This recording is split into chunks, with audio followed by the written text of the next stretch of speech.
그리고 38장에 하나님이 직접 등장하시죠. 자, 드디어 하나님이 나타나십니다. 38장 1절. 참 하나님 정말 인내가 대단하셔요. 등장하셔서 실은 뭐 4개 장밖에 말씀하진 않으셨어요. 34개 장이 지나가는 동안 하나님께서 보고만 계셨잖아요. 인내가 참 크시죠. 말 같지도 않은 말로 욥을 괴롭게 할 때도 하나님은 계속 옆에서 지켜보고 계셨던 거예요. 또 욥이 자기 의를 드러낼 때도 하나님은 씩 웃으면서 그걸 다 보고 계셨던 것이죠. 그리고 드디어 38장에 등장합니다. 여러분 기억하세요. 내 고난이 아무리 길어도 반드시 하나님은 등장하셔요. 내 인생의 무대에, 내 고난의 끝부분에 반드시 하나님은 등장하셔서 말씀하실 거예요. 정리해 주실 거라고. 그러니까 혹 신앙생활 하다가 욥의 새 친구 같은 사람 때문에 상처가 깊어졌다고 해서 나 봉사 안 해, 나 교제 안 나가, 그러지는 마라. 결국 하나님 등장하십니다. 38장 1절 보시죠. 다 같이 읽겠습니다. 때에 여호와께서 폭풍 가운데로서 욥에게 말씀하여 가라사대. 드디어 하나님이 나타나셔서 욥에게 말씀해 주시는데 끝까지 읽어보세요. 욥기 1장 내용은 절대 말씀 안 하셨어요. 욥기 1장 내용이 무엇입니까? 야 욥아, 실은 1장에서 사단이 나한테 와가지고 너가 나를 섬기는 동기가 돈 때문이라잖아. 그래서 내가 그럼 돈 다 재산 뺏어가봐. 너가 불평하고 원망하지 않을 줄 내가 알았다. 고난의 이유를 설명하지 않으셨어요. 고난의 배경도 말씀하지 않으셨습니다.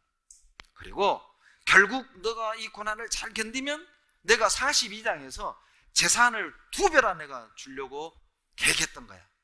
결과도 말씀해 주지 않으셨어요. 놀랍게도 38장을 쭉 읽어보면 31번의 질문을 욥에게 하십니다. 너 이런 거 알아? 너 이런 거 알아? 너 이런 거 알아? 천체에 관한 질문 9가지, 기후 환경에 관한 질문 10가지, 동물에 관한 질문 12가지, 31가지 질문을 하셔요. 너 이런 거 알아? 너 이런 거 알아? 여러분 우리말로 뜬금없지 않습니까? 욥은 고난 때문에 너무너무 힘들어 죽겠는데 재산 잃고 자식 잃고 불치병 걸리고 또 이 새 친구들 속 없고 믿음 없는 새 친구들 와가지고 억장을 무너지게 하고 죽고 싶은데 하나님이 나타나셔서 하는 말이, 욥 너 이런 거 알아? 누가 도량을 정하였었는지, 누가 천중을 그 위에 띄웠었는지 너가 아느냐?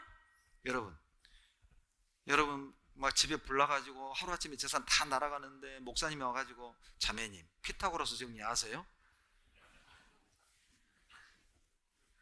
보일의 법칙은 아세요? 황당할 거예요. 아마 더 이상의 대화는 진전되지 않고 마음은 확 닫힐 겁니다. 어찌 보면 그런 시간 아닙니까? 그러나 하나님의 이 질문은 놀라운 의도가 들어있어요. 실은 욥의 질문에 대한 답입니다. 31번의 질문은 욥의 푸념에 대한 답, 넋두리에 대한 답, 질문에 대한 답이에요. 38장을 쭉 읽어봐도 고난에 대한 설명은 전혀 나오지 않습니다. 왜 이 고난이 시작이 됐는지, 또 이 고난의 끝에 어떤 축복이 있는지 설명은 안 해주시고 오히려 31번의 질문을 욥을 향해 던지셔요. 왜 그렇죠? 우주 만물을 통해서 깨달을 수 있는 하나님의 은혜, 능력, 지혜에 대한 31번의 질문은 우리에게 이런 답을 주는 겁니다. 하나님의 지혜, 하나님의 능력을 알 때 하나님을 신뢰할 수 있다는 거예요. 하나님이 어떤 분인 줄을 안다면 내 고난에 대한 원인을 설명해 주지 않아도, 내 고난에 대한 결과가 어떤 것인지 보여주지 않아도 하나님이 선하신 분이고 전능하신 분이고 전지하신 분이라면, 하나님이 이런 분이라면 고난의 원인을 몰라도, 고난의 결과를 몰라도 나는 그분 믿을 수 있어요. 나는 그분 끝까지 따를 수 있어요. 그 얘기를 하는 겁니다. 하나님을 알아야 합니다. 나의 하나님이 어떤 하나님인지 안다면, 여러분 이해되지 않는 고난을 만날 때, 그 고난의 세월이 길어진다 할지라도 아마 우리는 하나님의 신실하심을, 하나님의 공의로우심을 의심하지 않을 거예요.